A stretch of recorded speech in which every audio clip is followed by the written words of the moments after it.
Hi friends, is the world our mission or is the church our mission? That's a really good question, right?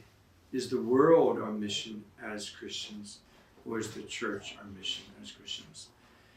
I think there's many ways to answer that in scriptures. Let's just go to the beginning of Jesus' ministry. And we find that in Mark 1, chapter 1. And in particular, paragraphs 29 through 39. And this is the story of the healing of Peter's mother-in-law by Jesus. He comes out of a synagogue, he goes right into Peter's house, and his mother-in-law, Peter's mother-in-law, is sick. He heals that person. And we're told that he heals that person, well, on the Sabbath, because he just came out of the synagogue. So when did Jews gather at the synagogue? On the Sabbath. Okay, and I'll come back to that. So, a couple things. He goes into the house of Peter. The first house of all the apostles that he goes into is the house of Peter. That's significant. And it's significant that he goes immediately from the synagogue into Peter's house. And it's interesting too, if you ever get a wonderful opportunity to go to Israel and take a pilgrimage. I went to Capernaum. I got to see the archaeological findings of that synagogue, fairly well intact. And then guess what they found right next to the synagogue? Not just a house, but the house of Peter, because of the artifacts that they found in it. It was the house church of Capernaum for the first few centuries of the church. And so we see that in all the artifacts that they find, which makes sense too that, after the death and resurrection of Jesus Christ, that Peter's house would become a very important house, and indeed it becomes a house church, because the early churches were houses first. This is also significant in another way, in that it's a foreshadowing. Because remember, later in Jesus' ministries, and we see this in Mark, but we also especially see this in Matthew Gospel 16, that Jesus says to Peter, Simon, you are the rock, and upon the rock I will build my church. I will build my house. Right? So this is a foreshadowing. This is prophetic actions that's going to lead to the reality itself. Mark is trying to indicate for us that this is the house church, meaning this is the place where God dwells. And literally, Jesus dwells there. He uses this house church as his base of operations, from which he goes out, not just to Capernaum, but all around Galilee. And that's where I want to end with our little discussion today. He heals on the Sabbath, and then others come to him. They come to him and with their sick and with their possessed. And what Jesus has already done on the Sabbath is he's proclaimed the gospel, he's proclaimed the good news, the truth in the synagogue. And now in action, he is healing other people and he's casting out demons. So you can only imagine that the people just want more and more of him. So what does Jesus do? Well, the gospel writer tells us that he goes out to a deserted place. He gets up early in the morning, before the dawn, and he goes out to a deserted place. Why? Well, because he's human. He's fully human, and he's fully God. So the fully human feels the effects of exhaustion. And the fully God part of him understands he needs to be restored. And so he goes out to a deserted place for a while in order to commune with his Father in prayer and be restored, be revived.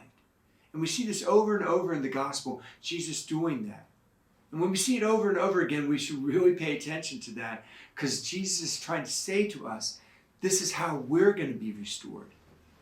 Is if we break away from everybody wanting us all the time, for all the things that we do as husband and wife, as parents, as priests, from our employers, from our occupations, from all our responsibilities and expectations and obligations that others place upon us, and that we place upon ourselves. We have to move away from that, and on a regular basis. And so Jesus is leading by example. And this is going to be important.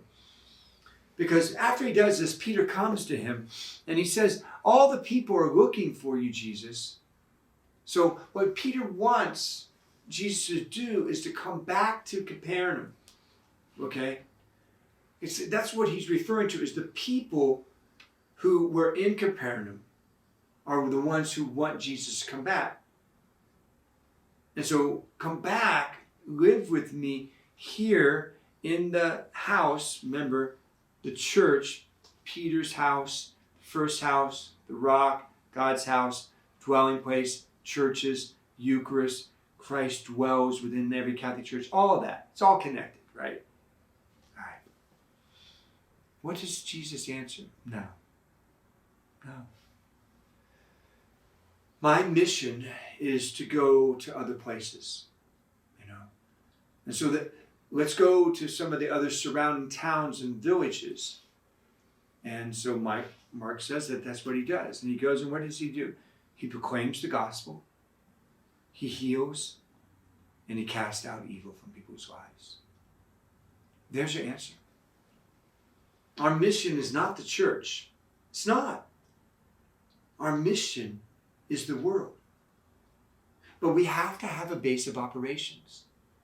And we know both from Mark's gospel and the other gospels, and we know from history, that Jesus spent the first part of his ministry in Galilee.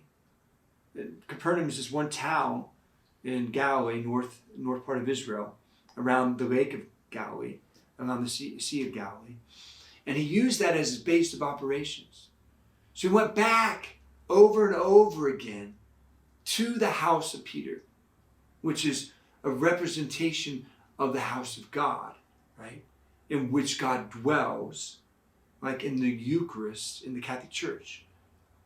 So there Jesus is teaching us something. Yes, we do need to go back to that, and on a regular basis, like we know Jesus did. And we do need prayer. We need to be restored, to be revived, to be in a communion relationship with the Father, right?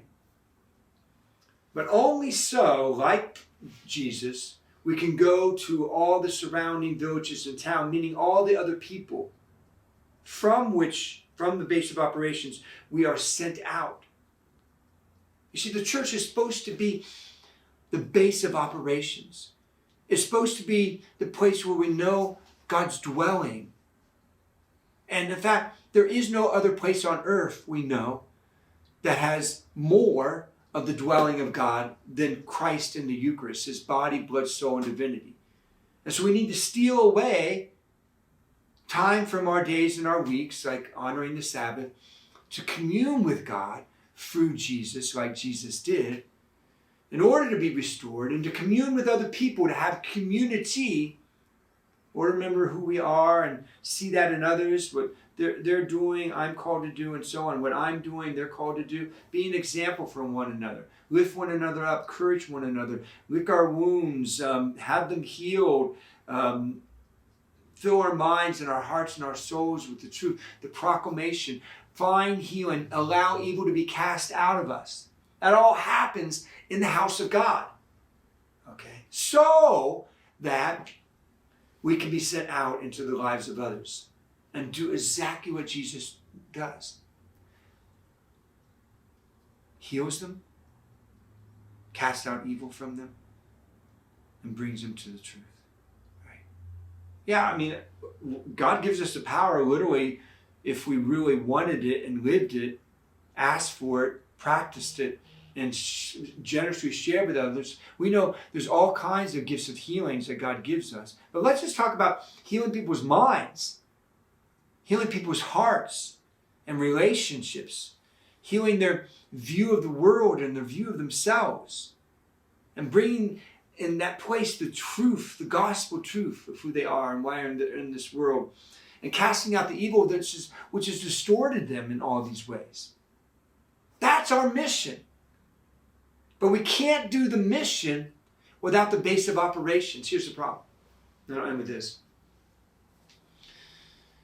There are many Christians today who are sitting in pews, and some of them all their lives, and they think the church is the mission. that their mission in life is to go to church because they're a Christian. Okay? And that's where they get the truth proclaimed to them. That's where they on a regular basis allow God to cast out evil from them. That's where they find healing of their minds, bodies, souls, histories, and relationships and all that. Good, great. But then that's where they stop. Because they think that's the purpose. That's the place. That's their mission. When actually, all that should be happening so that then they are sent out into the world, into the villages and the towns and the people and the lives and the families and the relationships and the activities of this world to proclaim truth, Jesus, healing, cast out evil. The other problem for us, and some of us as Christians, is we live our lives in such a way that, yeah, we think the world is our mission, but we don't bring to the world what God gives us in the base of operations. So we've walked away from literally the church being the base of our operations. We don't go to Mass and so on. Okay, we're not in Bible studies. We're not in discipleship groups, all that stuff that parts of being in a community. We're not receiving the sacraments. But we're out in the world because the world's our mission.